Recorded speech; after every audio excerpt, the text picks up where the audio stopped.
तो जैसा कि हमने पिछले पार्ट में देखा था, साकोमोतो अचानक से एक आइलैंड पर पहुंच गया था और उसे कुछ भी याद नहीं था कि वो वहां पर कैसे आया। आगे वो एक आदमी से मिलता है जो उसे पूरी स्टोरी बताता है और वो दोनों एक टीम बना लेते हैं। इसके बाद वो दोनों जब फॉरेस्ट के अंदर खाना ढूंढते हुए जाते हैं तो उनके सामने एक लड़का खड़ा होता है जिसने अभी अभी एक आदमी को मार दिया था। अब आगे हम उसी लड़के की स्टोरी देखते हैं जिसका नाम कीरा होता है, जो सिर्फ 14 साल की उम्र में ही वो अपने घर से भाग गया था और कुछ लड़कियों का मर्डर करके उनका रेप कर दिया था, जिसकी वजह से वो जेल के अंदर था। आगे हम उसके लॉयर को देखते हैं जिसका नाम सोइची होता है, जो कि एक बहुत ही फेमस लॉयर था। इसके बाद हम देखते हैं कि कीरा और सोची दोनों आइलैंड पर थे, जहां सोची उसे पूछता है कि क्या तुम्हें किसी को मारने से पहले बुरा नहीं लगता, जिस पर कीरा कहता है कि मुझे बुरा क्यों लगेगा, इंसान भी तो दूसरे जानवरों को मारकर उन्हें खाते हैं। ये सुनकर सोची कहता है कि किसी जानवर को जिंदा रहने के लिए मारना और सिर्फ मजे के लिए मारने में बहुत बड़ा अंतर है। तभी उन दोनों को वहाँ पर फूड बॉक्स गिरते हुए दिखाई देता है। ये देखकर कीरा उसकी तरफ जाने लगता है, लेकिन तभी सोची उसे पीछे से आवाज देकर रोक लेता है और कहता है कि हमें नहीं पता वहाँ कौन सा खतरा है, इसीलिए हम साथ में तुम्हारे पापा को भी लेकर चलते हैं। जिसे सुनकर कीरा बहुत निराश हो जाता है।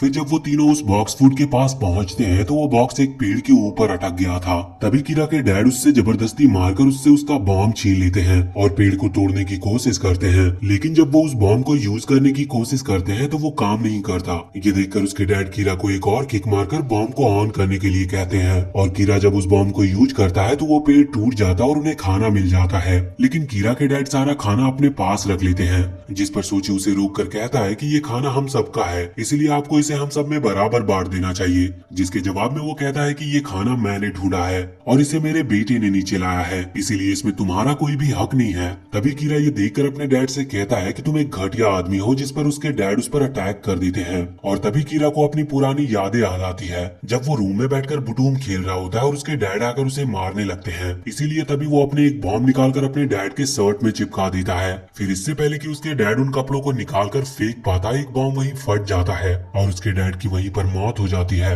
इसके बाद वो अपने डैड की लाश पर बैठकर हंसने लगता है और कहता है कि ये सब आपकी ही गलती थी, लेकिन मुझे आपको मारकर बहुत अच्छा एहसास हो रहा है। ये देखकर सोची बहुत ज्यादा डर जाता और उसे छोड़कर वहाँ से चला जाता है। तभी वहाँ पर पीछे से साकोमोतो और कियोशी आ जाते हैं, पर साकोमोतो वहाँ उस लड़के को देखकर बहुत शॉक था, क्योंकि उसने जब पहले रडार से चेक किया था तो यहाँ पर कोई नहीं था, जिससे वो समझ जाता है कि बुटूम गेम की तरह यहाँ पर भी रडार में सिर्फ वही शो करेगा जो मूव कर रहा होगा। फिर साकोमोतो कीरा से पूछता है कि क्या उस आदमी को तुमने मारा है, जिस पर कीरा कहता है कि हाँ, उसके लिए यही सही, और अगर तुम मेरे रास्ते में आओगे तो तुम्हारा भी यही हाल होगा। ये सुनकर साकोमोतो उसे शांत कराने की कोशिश करता है और कहता है कि मैं तुमसे लड़ना नहीं चाहता, बस मेरी बात सुनो। जिसके जवाब में कीरा कहता है कि अब तुम मुझे बताओगे कि क्या करना है। इतना कहकर वो अपने डैड की बॉडी से बॉम्ब को निकाल देता है। तभी साकोमोतो कियोशी को लेकर वहाँ से भागने लगता है, जो देखकर कीरा कहता है कि तुम मुझसे भाग नहीं सकते, क्योंकि ये गेम बिल्कुल बुटूम की तरह है जिसमें मैं एक्सपर्ट हूँ। तभी वो अपने रडार से एरिया को स्कैन करके उन दोनों की लोकेशन का पता कर लेता है। इस तरफ साकोमोतो उससे दूर जाने की कोशिश कर रहा था, क्योंकि वो दोबारा किसी की जान नहीं लेना चाहता था, पर तभी कियोशी वहाँ पर गिर जाता और उसके पेट में चोट आ जाती है, जिसकी वजह से वो और चल भी नहीं पा रहा था। वो साकोमोतो से उसे वहीं पर छोड़कर चले जाने को कहता है, लेकिन साकोमोतो उससे फाइट करने का डिसाइड करके वहाँ से चला जाता है। आगे जब साकोमोतो उसे ढूंढता है तो देखता है कि वो उसके काफी पास है, पर तभी कीरा भी अपने रडार से उसकी लोकेशन चेक कर रहा था, इसीलिए वो अचानक से उसके ऊपर अटैक करने का सोचता है, लेकिन तभी वो देखता है कि कीरा भी सामने से उसके ऊपर अटैक कर रहा है, जिससे उन दोनों को पता चल जाता है कि सामने वाला भी एक बुटूम प्लेयर है। इस तरफ कियोशी कीरा के डैड की बॉडी से उसके चिप को निकालकर अपने पास रख लेता है। दूसरी तरफ साकोमोतो कीरा से दूर भाग रहा था और कीरा उसका पीछा कर रहा होता है, लेकिन तभी साकोमोतो एक बॉम्ब वहाँ पर रखकर चला जाता है और फिर जब कीरा वहाँ पर आता है तो वो उससे इंजर्ड हो गया था, लेकिन तभी कीरा को पता चल जाता है कि ये सिर्फ उसका ध्यान भटकाने के लिए था और साकोमोतो अभी सामने से उसके ऊपर अटैक करने के लिए आ रहा है। इसीलिए तभी कीरा उसके ऊपर अपना बॉम्ब फेंक देता है, जो उसके बैग पर जाकर चिपक जाती है और साकोमोतो उसे जल्दी से दूर फेंक कर बच जाता है। आगे साकोमोतो उससे बचकर एक स्टोन के पीछे छुपा हुआ था, लेकिन कीरा उसे अपने बातों में फंसाकर उसकी लोकेशन जान लेता और उस पर अटैक कर देता है, जिससे साकोमोतो का सर एक पत्थर पर जा लगता है और उसे ऐसा लगने लगता है कि ये असलियत नहीं बल्कि सिर्फ एक गेम है। जिसके बाद वो एक गेम जीतने का डिसाइड करता है। तभी कीरा वहाँ उसे देखकर उस पर एक बॉम्ब फेंक देता है, पर साकोमोतो अपने एक बैग से उस बॉम्ब को रोक लेता है और उसे ऊपर की तरफ फेंक देता है और वहाँ से भाग जाता है। ये देखकर कीरा रडार से उसकी लोकेशन जानने की कोशिश करता है, पर वो साकोमोतो को सेंस नहीं कर पा रहा था। तभी साकोमोतो पीछे से उसके ऊपर एक बॉम्ब फेंक देता है, जिससे कीरा काफी दूर जाकर गिरता है। आगे कीरा फिर से रडार का यूज करता है, लेकिन उसे साकोमोतो साकुमोतो की लोकेशन का कुछ पता नहीं चल रहा था। तभी साकुमोतो सोचता है कि जब दो प्लेयर साथ में रडार यूज करते हैं तो वो कैंसिल हो जाती है, इसीलिए मैं बिल्कुल सही टाइम पर रडार यूज करके उसे कैंसिल कर दे रहा हूँ। तभी साकुमोतो उसके पीछे आकर उस पर बॉम्ब फेंक देता है, जिससे कीरा वहीं पर हार जाता है। तभी साकुमोतो के दिमाग में दोबारा से एक झटका महसूस होता है और वो अपने होश में आ जाता है और रियलाइज करता है कि ये कोई गेम नहीं है, उसने लगभग एक इंसान को मार दिया था।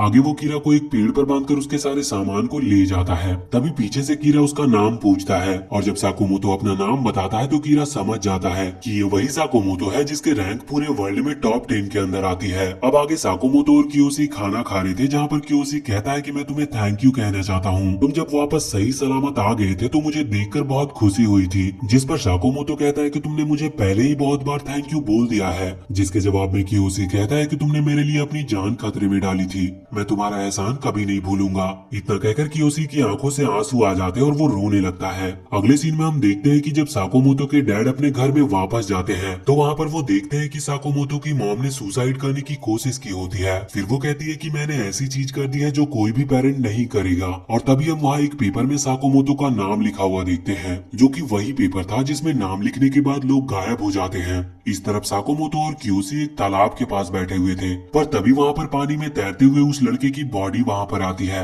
जिसे हिनुको ने मारा था। उस लड़के को देखकर साकुमोतो सोचता है कि शायद ये पानी जहाँ से आ रहा है वहाँ पर कोई दुश्मन है, इसीलिए मैं देख कर आता हूँ। और फिर वो फॉरेस्ट के अंदर चला जाता है। इस तरफ कियोशी उस लड़के के हाथ से उसका चिप ले लेता है। साकुमोतो जब थोड़ा आगे जाता है तो उसे एक लाश दिखती है। आगे जब वो अपने रडार यूज करता है तो उसे थोड़ी दूर पर किसी के होने का एहसास होता है और थोड़ा आगे जाने पर वो देखता है कि ये वही लड़की थी जिसे वो तालाब के पास मिला था। तभी हिनुको उसकी तरफ एक गैस बॉम्ब फेंक देती है और साकुमोतो उस गैस से भागकर फॉरेस्ट से बाहर आ जाता है। तभी पीछे से हिनुको उसके सामने आकर उस पर अटैक करने जा रही थी, पर साकुमोतो अपने हाथ ऊपर करते हुए कहता है कि मैं तुमसे लड़ना नहीं चाहता हूँ या किसी को मारना भी नहीं चाहता, मैं बस इस आइलैंड से बाहर निकलने का रास्ता ढूंढ रहा हूँ, इसीलिए प्लीज अपने बॉम्ब्स को दूर रखकर मेरी बात सुनो। अभी हमारे असली दुश्मन ये गेम बनाने वाले हैं, इसीलिए एक दूसरे को मारना बेवकूफी होगी। ये सुनकर हिनुको अपने बॉम्ब बंद कर देती है। आगे जब साकुमोतो उसके पास जाने की कोशिश करता है तो हिनुको उसके ऊपर अटैक कर देती है, जिससे साकुमोतो बाल बाल बचता है। इसके बाद वो भागकर उसके हाथ से बॉम्ब को छुड़ाने की कोशिश करता है, पर हिनुको उसके ऊपर अपना स्टन गन से अटैक करने लगती है।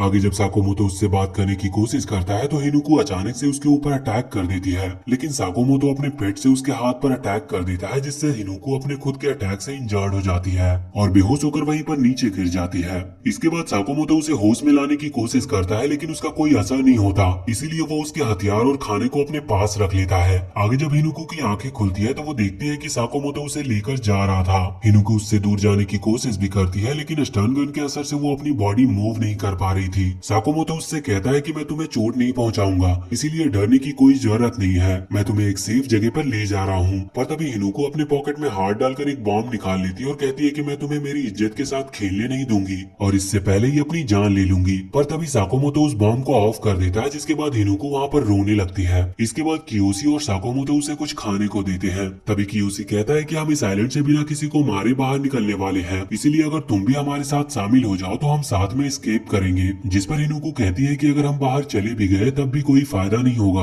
क्योंकि हमें यहाँ भेजने वाला कोई और नहीं बल्कि हमारे अपने हैं। ये सुनकर साकुमोतो और कियोशी बहुत ज्यादा शॉक्ड हो जाते हैं। फिर कियोशी कहता है कि मेरा मेरी फैमिली के साथ बहुत अच्छा रिश्ता है, इसीलिए ऐसा नहीं हो सकता। जिसके जवाब में हिनुको कहती है कि इसका मतलब ये किसी और जान पहचान वाले ने किया होगा, क्या हाल ही में तुमने कुछ ऐसा किया था जिससे कोई तुमसे नफरत करे। ये सुनकर कियोशी कहता है कि हाँ, 1 महीने पहले मेरी एक कस्टमर के साथ बहुत बड़ी लड़ाई हो गई थी। फिर साकुमोतो उससे पूछता है कि तुम्हें इसके बारे में कैसे पता चला। तो हिनुको कहती है कि मुझे मेरे दोस्त ने खुद बताया है, जिन्होंने मेरा नाम लिखा था। अब ये सुनकर साकुमोतो समझ जाता है कि उसका नाम लिखने वाली उसकी मॉम थी। तभी वहाँ पर झाड़ियों से अचानक बहुत बड़े लिजार्ड्स उनके ऊपर अटैक कर देते हैं और उनके सामान के ऊपर आ जाते हैं। ये देखकर साकुमोतो कियोशी को हिनुको को पकड़ने के लिए बोलकर पत्थर से उन लिजार्ड्स को अटैक करके भगा देता है और अपना सामान वापस ले लेता है। फिर जब वो कीरा से लिए हुए बॉम्ब को उस लिजार्ड पर फेंकता है तो उस पर उसका कोई असर नहीं होता, जो देखकर वो समझ जाता है कि जब तक एक बॉम्ब का ओनर जिंदा है उसे कोई और यूज नहीं कर सकता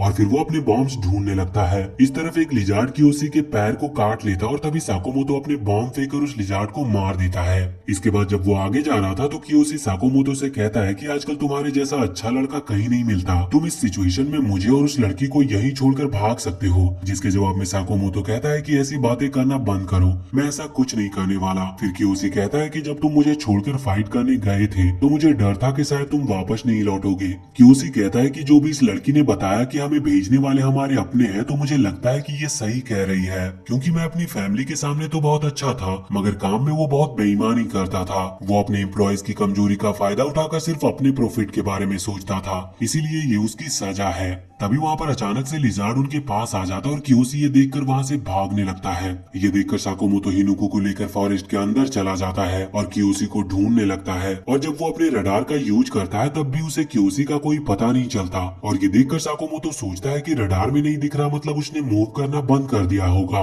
लेकिन ऐसी सिचुएशन में कोई एक जगह पर क्यों रुकेगा? और फिर उसे लगता है कि क्यूसी ने उसका सारा सामान लेकर उन्हें धोखा दिया है और वहाँ से भाग गया है, जिसके बाद वो बहुत ज्यादा डर जाता है। तभी उसके सामने एक लिजार्ड आकर उसके ऊपर अटैक करने ही वाला होता है कि ऊपर से एक बॉम्ब उड़ता हुआ आकर उस लिजार्ड के ऊपर ब्लास्ट हो जाता है। और तभी पीछे से क्यूसी आकर कहता है कि मैं तुम्हें बहुत देर से ढूंढ रहा था। अब उसे देखकर साकुमोतो सोचता है कि इसका मतलब क्यूसी मुझे छोड़कर भागा नहीं था, बल्कि हम दोनों एक दूसरे को रडार की मदद से ढूंढ रहे थे, इसीलिए रडार कैंसिल हो जा रहा था। जिसके बाद साकुमोतो उसके ऊपर शक करने के लिए माफी मांगता है, जिस पर क्यूसी कहता है कि जब तुम डरे हुए होते हो तब ऐसा सोचना आम बात है, इसीलिए ज्यादा मत सोचो। अब यहाँ से थोड़ी दूर जाने के बाद उन्हें एक बिल्डिंग दिखाई देती है, लेकिन उसके ऊपर जाने के लिए उन्हें लैडर से चढ़ना होगा। अब क्योंकि हिनुको बेहोश थी इसीलिए वो दोनों मिलकर उसे ऊपर ले जाने की कोशिश तो करते हैं, पर इससे पहले ही वो नीचे गिर जाते हैं और तभी वो लिजार्ड उनके बहुत पास आ जाता है। ये देखकर क्यूसी उन लिजार्ड को रोकने के लिए आगे बढ़ता और साकुमोतो से हिनुको को लेकर ऊपर जाने के लिए बोलता है। साकुमोतो हिनुको को होश में लाने की पूरी कोशिश कर रहा था, लेकिन उसका कोई असर नहीं होता, इसीलिए वो सोचता है कि अभी अगर हम उसे यहाँ छोड़ देंगे तो बच जाएंगे, पर मैं इतना क्रूएल काम कभी नहीं कर सकता हूँ। और तभी साकुमोतो अकेले ही ऊपर चढ़ जाता है, जो देखकर क्यूसी सोचता है कि उसने हिनुको को छोड़ दिया है ताकि वो अकेले जिंदा रह पाए। और ये देखकर उसका साकुमोतो के ऊपर से भरोसा उठ जाता है। लेकिन तभी साकुमोतो वहाँ एक गैस बॉम्ब फेंकता है जिससे वहाँ के सभी लिजार्ड्स मर जाते हैं। ये देखकर क्यूसी उससे पूछता है कि तुमने उस लड़की का बॉम्ब कैसे यूज किया, जिस पर साकुमोतो कहता है कि मैंने उसके हाथ से बॉम्ब का स्विच ऑन कर दिया था। अब इसके बाद हिनुको होश में आ जाती है और जब वो ऊपर आते हैं तो देखते हैं कि उस बिल्डिंग में किसी का खून लगा हुआ था, जिसका मतलब वहाँ पर एक मर्डर हुआ था। फिर जब वो बाहर आते हैं तो क्यूसी अचानक से बात करते करते गिर जाता है और कहता है कि जिस पैर में उस लिजार्ड ने उसे काटा था वो बहुत दर्द कर रहा है। इसके बाद शाम को साकुमोतो क्यूसी की इंजरी को ठीक करने की कोशिश कर रहा था, लेकिन इससे क्यूसी को बहुत ज्यादा दर्द हो रहा था, इसीलिए वो साकुमोतो को धक्का दे देता है। तभी साकुमोतो हिनुको को उसे पकड़ने को कहता है, लेकिन हिनुको कहती है कि मैं कभी एक आदमी को नहीं छूने वाली, जिसके जवाब में साकुमोतो कहता है कि इसे ये चोट तुम्हारी जान बचाते टाइम लगी थी, इसीलिए अभी सोचने का टाइम नहीं है। ये सुनकर हिनुको उसे पकड़ लेती है और साकुमोतो उसके इंजरी को ठीक करने की कोशिश करता है। अगले दिन हम देखते हैं कि जिस आदमी ने सबको उस आइलैंड पर भेजा होता है वो मॉनिटर पर सबको देखकर कहता है कि लगता है साकुमोतो अब भी जिंदा है और उसने बाकी 4 प्लेयर्स के साथ भी कांटेक्ट कर लिया है, लेकिन उसने सिर्फ एक को मारा है। फिर वो एक आदमी से कहता है कि साकुमोतो हमें बहुत अच्छा डेटा देने वाला है, इसीलिए सब कुछ कलेक्ट कर लेना। आगे जब हिनुको अपने फोन की स्क्रीन देख रही थी तो साकुमोतो उसे पीछे से आकर कहता है कि तुम्हें यहाँ पर नेटवर्क नहीं मिलेगा, वैसे हम साथ में काम कर रहे हैं पर मुझे तुम्हारा नाम नहीं पता। जिस पर हिनुको उसे एक किक मारकर नीचे गिरा देती है और कहती है कि मैं तुम्हारे साथ काम नहीं कर रही हूँ और मुझे किसी भी आदमी पर भरोसा नहीं है, इसीलिए मैं तुम्हें अपना नाम नहीं बताऊंगी। आगे साकुमोतो उससे पूछता है कि भले ही तुम अपना नाम ना बताओ, लेकिन मुझे इस सवाल का जवाब दो कि तुम्हारे पास जो इतने सारे बॉम्ब्स और फूड्स है वो तुमने कैसे हासिल किए, और तुम सभी बॉम्ब्स को यूज भी कर पा रही हो, जिसका मतलब इनके ऑनर तुम्हारे हाथों ही मारे गए होंगे। अब इसके जवाब में हिनुको कहती है कि मुझे तुम्हारे सवालों का जवाब देने में कोई इंटरेस्ट नहीं है और वैसे भी मैंने किसी को मारा नहीं है, मैंने सिर्फ अपने आप को बचाया है। साकुमोतो उससे कहता है कि अभी मुझे तुम पर काफी ज्यादा शक हो रहा है। तभी वहाँ पर अचानक से उन्हें किसी के रडार यूज करने का एहसास होता है। आगे साकुमोतो सबसे पूछता है कि क्या उसे किसी के लोकेशन का पता चल रहा है, जिस पर हिनुको कहती है कि हाँ, उसे मेरे लोकेशन का पता चल गया है, इसीलिए मैं यहाँ से दूर चली जाती हूँ। पर तभी साकुमोतो उसे रुकने के लिए बोलता है कि मैं जाकर उसका ध्यान भटकाऊंगा। आगे साकुमोतो वहाँ दूर से रडार यूज करके वहाँ से दूर भाग जाता है, जिससे उसकी लोकेशन और वहाँ से दूर दिखाई दे। आगे जब थोड़ी दूर जाकर वो फिर से रडार यूज करता है तो अचानक से एक आदमी उसके ऊपर पीछे से अटैक कर देता है, जो वही आदमी था जो हिनुको के पिछले टीम में था और जिसने उस टीचर को मार दिया था। तो फिलहाल हम इस वीडियो को यहीं पर एंड करते हैं और अगर आपको आगे की भी कहानी जाननी है तो कमेंट सेक्शन में हमें जरूर बताएं और वीडियो अगर पसंद आई हो तो चैनल को सब्सक्राइब करके बेल आइकन जरूर दबा लें।